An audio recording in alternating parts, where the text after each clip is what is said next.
بعض لوگوں کے خیال میں صدر ڈونلڈ ٹرمپ کی جانب سے فوج کو طلب کرنے کے بیان کے بعد امریکہ بھر میں ہونے والے نسلی تعصب کے خلاف مظاہروں میں مزید تیزی آئی ہے اور ڈیموکریٹ صدارتی امیدوار جو بائیڈن پر کسی سیاہ فام خاتون کو اپنا نائب صدر منتخب کرنے کے مطالبے نے بھی زور پکڑا ہے۔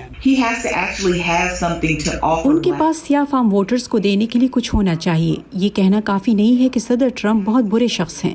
لوگوں کو دینے کے لیے کچھ ٹھوس ہونا ضروری ہے۔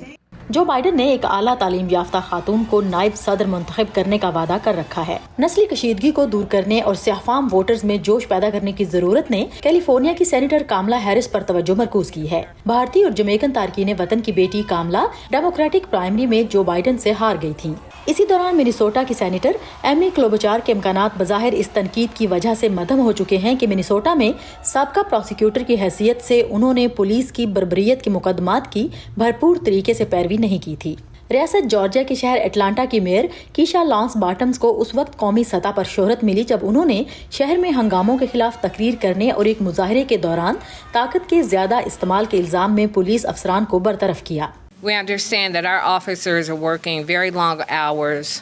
ہم سمجھتے ہیں کہ ہمارے افسر بہت زیادہ دباؤ میں طویل گھنٹوں تک کام کر رہے ہیں، لیکن ہم یہ بھی سمجھتے ہیں کہ ضرورت سے زیادہ طاقت کا استعمال کبھی بھی قابل قبول نہیں ہوتا۔ فلوریڈا کی کانگریس ویمن ویل ڈیمنگز کے بارے میں بھی گفتگو میں اضافہ ہوا ہے، جو صدر ٹرمپ کے خلاف مواخذے کی کارروائی کے منتظمین میں شامل تھیں، لیکن وہ ماضی میں اورلینڈو کے پولیس چیف کی حیثیت سے بھی تنقید کی زد میں ہیں۔ جارجیا کی سابق قانون ساز اسٹیسی ابرامز اور قومی سلامتی کی سابق مشیر سوزن رائس کے بھی سامنے آنے کے امکانات ہیں۔ اسٹیسی ابرامز پر کچھ لوگوں کی طرف سے تنقید کی جا رہی ہے کہ ان کے پاس گورنر یا سینیٹر ہونے کا تجربہ نہیں ہے۔ میں اسے مسترد کرنا چاہتی ہوں، کیونکہ جب ہم کسی خاص طریقے سے قابلیت کی وضاحت کرتے ہیں تو اس سے ہم ایک طرح سے عدم مساوات کو بڑھاوا دیتے ہیں۔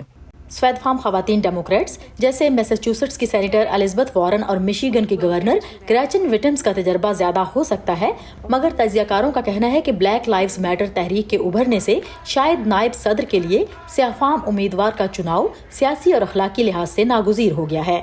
برائن پیڈن کے ساتھ سعدیہ زبران جھا، وائس آف امریکہ۔